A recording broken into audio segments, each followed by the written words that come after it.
Maslahatniki zodi foydasi bormi, yo'qmi? Bugun biz ayol Drake bilan Amy'niki psixikalik maslahat ssenariyasidan foydalanib, haqiqiy, kasbiy, texnikalik bir psixik maslahat bilan bir tanishib chiqaylik. Bir psixik maslahatchining kasbiyligi chuqur, nihoyatda inchika ham nozik nuqtalarga yoshiringan bo'ldi.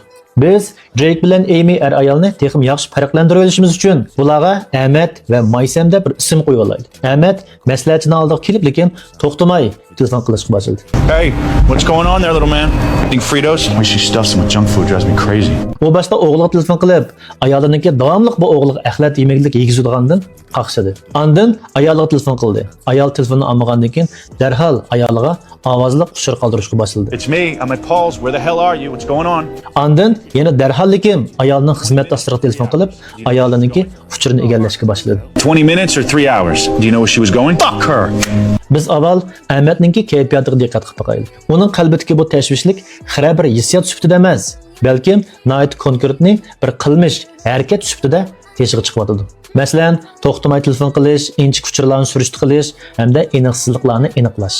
Lekin bu yerda bir ta'kidlab o'tishga tegishli gap shukanki, ba'zi odamlarningki tug'ma xarakteri tashvishlikka moyil bo'ldi. Biz bir odamningki jiddiy kayfiyati qarab lekin buningda tashvishlik masalasi bor ekan deb lekin marka choplab qo'ysak to'g'ri bo'lmaydi. Ondan biz Ahmadningki qayta mush ayolining uchirini aniqlayotganligidan Ahmadningki kontrol qilish xarakteri alayidligi yoki bo'lmasa ayoliga haddidan ziyoda tayinib olish xarakteri ehtimolligi bo'lish mumkinchiligini nazarda tutsak bo'ladi. Buni biz keyingi maslahatda davomli aniqlaymiz, diqqat qilamiz.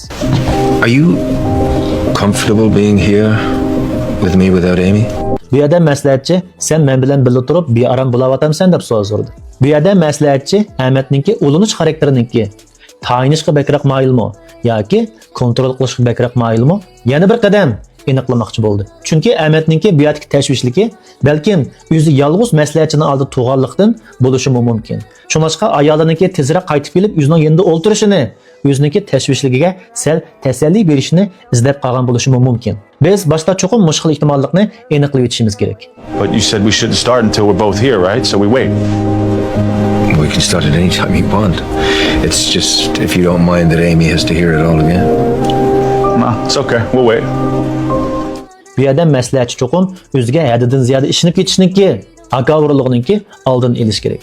Maslahatchininki Ahmadningki ulanish xarakteriga bo'lgan gumoni cho'qim yana bir qadam ichkarilab aniqlanish kerak. Maslahatchi birinchi qadamni xato qo'ysa, bundan keyingi hamma qadamlari, hattoki taklif fikrlarimi xato bo'lib chiqishi mumkin.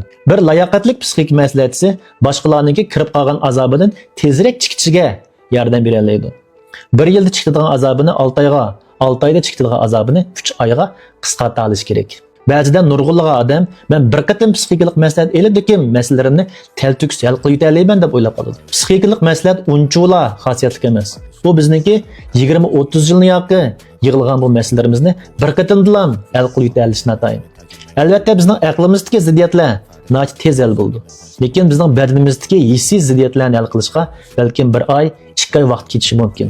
Shuningdek psixik maslahatchining haqiqiy qobiliyati bir odamning azobdan chiqish sur'atini qanchalik tezlata olganligidan belgilanishi mumkin.